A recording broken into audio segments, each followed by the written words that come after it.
Student कैसे आप सभी लोग। तो हम लोग पढ़ रहे थे चैप्टर 1 फिजिकल साइंस का हमारे पर्यावरण के प्रति अभिरुचियां। तो जिसमें आज का हम लोग का टॉपिक रहेगा ग्रीन हाउस इफेक्ट। तो आप लोग बचपन से ही सुनते आ रहे हो ग्रीन हाउस इफेक्ट क्या है, ग्लोबल वार्मिंग क्या है, बचपन से ही सुनते आ रहे हो और आज 55 के हो गए फिर भी आप लोगों को पता नहीं है। कोई नहीं भाई, दिक्कत हम है ना, हम बताएंगे आप लोगों को ग्रीन हाउस इफेक्ट क्या है, वो भी बहुत ही आसान तरीकों में।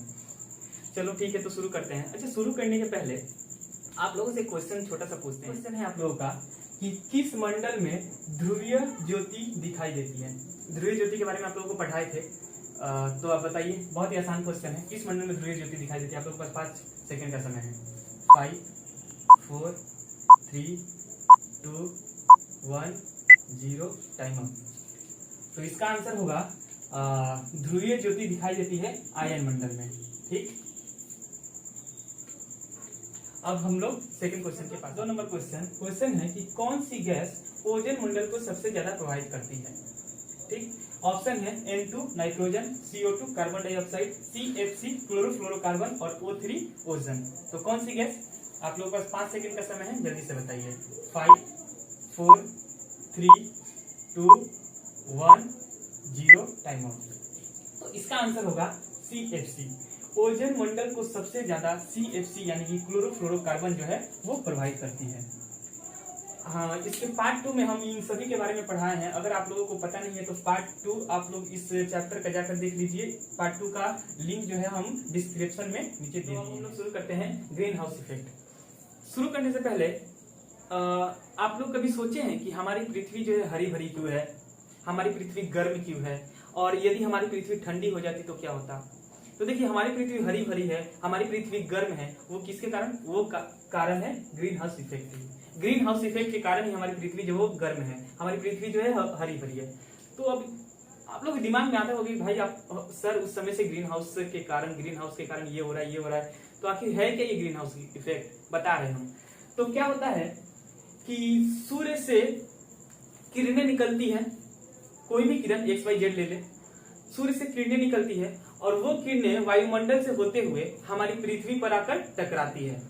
तो टकराने के फलस्वरूप क्या होता है कि कुछ किरणों को हमारी पृथ्वी क्या करती है, शोषित कर लेती है, और शोषित कर लेती है। फिर कुछ किरणें क्या होती है, पृथ्वी से के सरफेस से टकराकर परिवर्तित हो जाती है। तो जब परिवर्तित होती है तो वायुमंडल में कुछ गैस उपस्थित रहते हैं। वो गैस क्या करते हैं, उस परिवर्तित किरणों को शोषित कर लेते हैं, और परिवर्तित किरणों को शोषित कर वायुमंडल को गर्म कर देते हैं। और वायुमंडल जब गर्म होता है तो हमारी पृथ्वी भी क्या हो जाती है, गर्म हो जाती है। और जब पृथ्वी गर्म होती है तो पृथ्वी के ऊपर जितने भी जीव जंतु है वे लोग सर्वाइव कर पाते हैं, जीवन यापन कर पाते हैं। हमारी पृथ्वी के ऊपर जितने भी पेड़ पौधे वे सब उग पाते हैं अच्छे से। तो यही कारण है कि हमारी पृथ्वी जो है वो गर्म रहती है और पेड़ पौधे, हमारी पृथ्वी जो वो हरी भरी रहती है। फिर से आप लोगों को बता रहे हैं क्या है कि मान लीजिए कि ये हम लोगों का अर्थ है और ये हम लोगों का सन है। सन से कुछ किरणें आता है और पृथ्वी के चारों तरफ, जैसे कि बोले थे कि क्या रहता है, मोटे गैस का आवरण, जिसको हम लोग क्या कहते हैं, वायुमंडल कहते हैं। तो पृथ्वी के चारों तरफ मोटे गैस का आवरण है जिसे वायुमंडल कहते हैं। तो पृथ्वी, सन से क्या होता है कि सूर्य की किरणें आती है, सूर्य से किरणें आती है। तो जो किरणें सूर्य से निकलकर पृथ्वी तक आती है, उन किरणों का वेवलेंथ जो होता है वो कम होता है। जो किरणें सूर्य से निकलकर पृथ्वी तक आती है, उन किरणों का वेवलेंथ जो होता है वो कम होता है। अब क्या होता है कि सूर्य से निकलकर पृथ्वी तक किरणें आई और आने के फलस्वरूप क्या हुआ कि पृथ्वी की सतह से टकराई। तो जब टकराती है तो कुछ किरणों को पृथ्वी शोषित कर लेती है और कुछ किरणें को क्या करती है, परिवर्तित कर देती है। तो जब परिवर्तित करती है तो ऊपर में वायुमंडल है और वायुमंडल में कुछ गैसें हैं। वो गैस हम बता रहे हैं क्या क्या रहेगा। तो वायुमंडल में कुछ गैसें हैं, वो गैसें क्या करती है, परिवर्तित किरणों को शोषित कर लेती है। और जो परिवर्तित किरणें होती है उनका जो वेवलेंथ होता है वो ज्यादा होता है आपतित किरणों से। जो सूर्य से किरणें आ रही है उस किरण को हम लोग आपतित किरण बोलते हैं, आपतित किरण। और जो किरणें पृथ्वी की सतह से टकराने के फलस्वरूप परिवर्तित होती है उस किरण को हम लोग बोलते हैं परावर्तित किरण। परावर्तित किरण। तो जो परावर्तित किरण जो होती है वो उन किरणों का जो वेवलेंथ होता है वो वेवलेंथ जो है वो अधिक होता है आपतित किरण की तुलना में। तो अधिक होने के कारण क्या होता है कि वायुमंडल में जो कुछ गैसें होती है वो गैसें क्या करती है, उस किरण को शोषित कर लेती है और शोषित कर पूरे वायुमंडल को गर्म कर देती है। और गर्म करने के फलस्वरूप क्या होता है कि हमारी पृथ्वी जो है वो गर्म रहती है और हमारी पृथ्वी पर जीवन जीने के लिए वायुमंडल उस तरह का बन जाता है। अगर ये ग्रीन हाउस इफेक्ट नहीं रहता तो हमारी पृथ्वी जो है पूरी बर्फ बन जाती, पूरी ठंडी हो जाती, यहाँ तक कि हमारी पृथ्वी का टेम्परेचर जो है -30 तक डिग्री सेल्सियस तक चला जाता। और उस कंडीशन में हम लोग जितनी भी जीव जंतु है वो थोड़ा मात्रा में मतलब सर्वाइव ही नहीं कर पाते।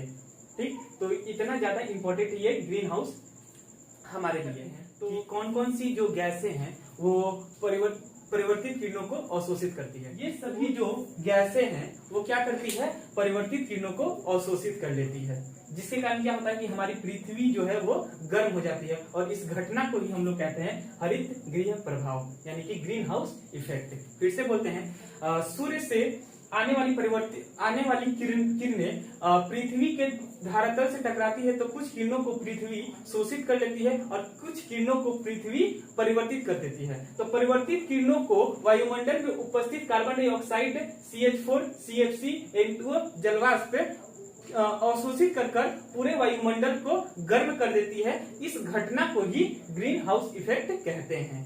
ठीक है, फिर से सूर्य से आने वाली किरणें पृथ्वी के सतह से टकराती है तो कुछ किरणों को पृथ्वी शोषित कर लेती है और कुछ किरणों को परिवर्तित कर देती है। तो परिवर्तित किरणों को carbon dioxide CH4, CFC, N2O जलवाष्प शोषित कर वायुमंडल को गर्म कर देती है। इस घटना को ही कहते हैं ग्रीन हाउस इफेक्ट। ये हुआ ग्रीन हाउस इफेक्ट। अब होता है कि ग्रीन हाउस गैसें, तो कौन कौन सी गैसें जो है ग्रीन हाउस गैसें, क्वेश्चन इस तरह से ग्रीन हाउस गैस किसे कहते हैं, तो वे गैसें जो ग्रीन हाउस इफेक्ट को दर्शाती है उन गैसों को ग्रीन हाउस इफेक्ट उन गैसों को ग्रीन हाउस गैस कहते हैं। तो कौन कौन सी गैसें जो है वो ग्रीन हाउस इफेक्ट को दर्शाती है, तो वो गैसें हैं CO2, CH4, CFC, N2O जलवाष्प। ये सभी के सभी गैसें जो है ये सभी के सभी गैसें ये सब के सब गैस जो है वो कौन सी गैस है,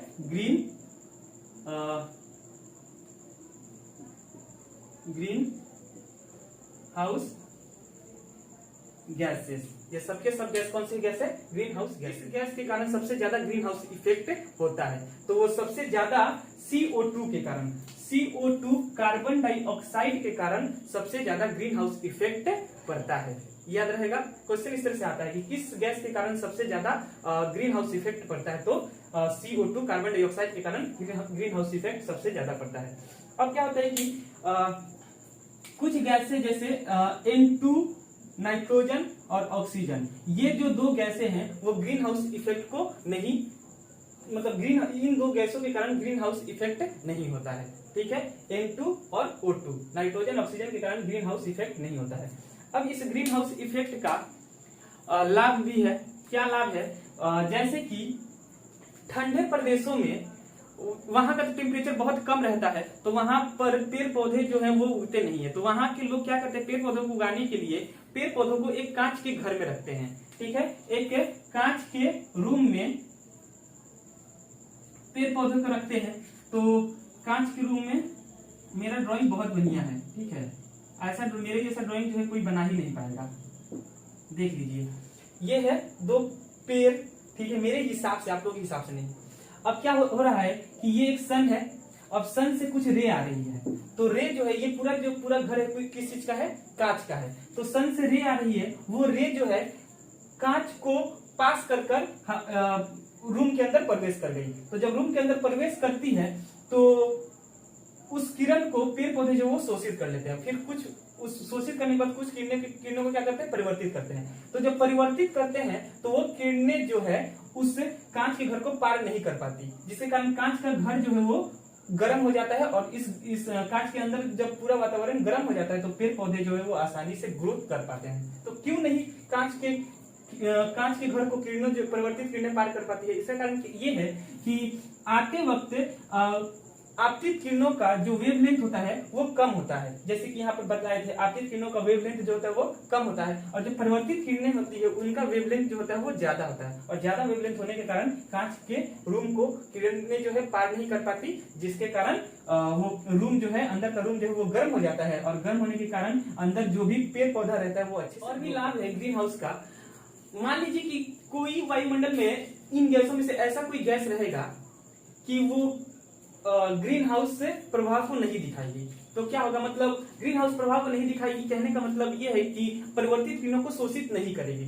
तो जब परिवर्तित किरणों को शोषित नहीं करेगी तो वो किरण जो है वो वायुमंडल में फिर से पुनः वायुमंडल को पार करके ऊपर की तरफ चले जाएंगे, तो ऊपर की तरफ चले जाएंगे तो वायुमंडल फिर गर्म होगा नहीं, तो गर्म नहीं होगा तो क्या होगा, जब गर्म नहीं होगा तो हमारी पृथ्वी का जो टेम्परेचर है वो -30 डिग्री सेल्सियस तक चला जाएगा, और जब -30 डिग्री सेल्सियस तक पृथ्वी का टेम्परेचर हो जाएगा तो क्या होगा, यहाँ पर जीव सरवाइव करना एकदम बिल्कुल मुश्किल ही है। कोई भी पेड़ पौधा, कोई भी प्राणी जो वो ठीक से ग्रो नहीं कर पाएंगे, पेड़ पौधा ग्रो कर नहीं पाएगा, प्राणी जो जीवित नहीं रह पाएंगे, क्योंकि -30 डिग्री भाई -30 डिग्री सेल्सियस तापमान में सरवाइव करना मुश्किल ही एक मतलब नामुमकिन है। तो जो मतलब गैसें यदि ग्रीन हाउस प्रभाव को अगर नहीं दिखाएगी तो पृथ्वी का टेम्परेचर -30 डिग्री सेल्सियस तक चला जाएगा, उस समय जीवन यापन करना मुश्किल है। ठीक, तो ये है हम लोगों का कुछ लाभ है। तो लाभ के साथ साथ हम लोगों को क्या है, इसका ग्रीन हाउस का कुछ हानि भी है। वो हानि क्या है, जैसे ये सब तो नेचुरली पहले से बना हुआ है, carbon dioxide CH4 CFC N2 जलवाष्प, ये पहले से ही था।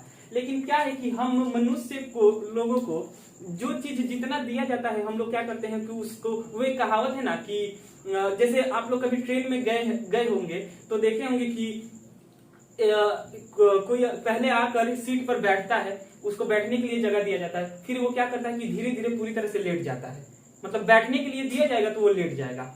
ऐसे ही हम लोग भी किए हैं। सबसे पहले क्या कि भगवान जी जो है इतने प्यार से ये सब कुछ बना कर भेजे हैं, जैसे कार्बन डाइऑक्साइड CH4 की तुम लोग भाई जाना और जाकर किरणों को अवशोषित कर वायुमंडल को गर्म कर देना, ताकि हमारे जो बच्चे हैं, मतलब हम इंसान भगवान के बच्चे हैं, तो वो अच्छे से अर्थ पर सर्वाइव कर पाएंगे। लेकिन हम इंसान इतने, मतलब वो एक वरुण धवन का डायलॉग जो है ना कि वैसे तो हम लोग दिखते हैं स्वीट एंड स्वामी टाइप के, लेकिन है बहुत बड़े हरामी टाइप के।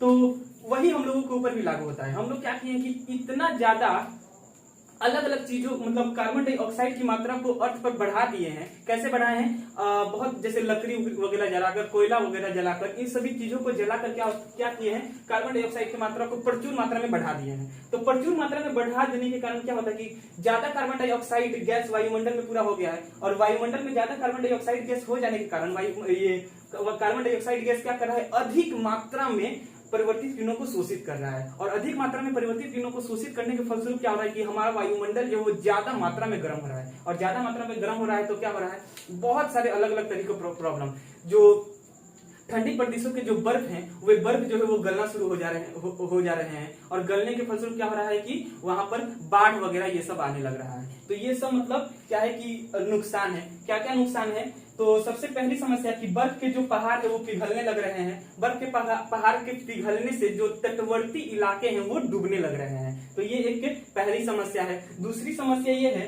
कि वायुमंडल का टेम्परेचर अधिक होने के कारण जो फसलें जो हैं, जिस टेम्परेचर में उनको उगना होता है, उनसे तो अब ज्यादा मात्रा में टेम्परेचर मिल रहा है फसलों के लिए, जिसके कारण क्या हो रहा है कि फसलें जो है वो जल जा रहे हैं, ठीक से ग्रो नहीं कर पा रहे हैं। तो ये एक समस्या है।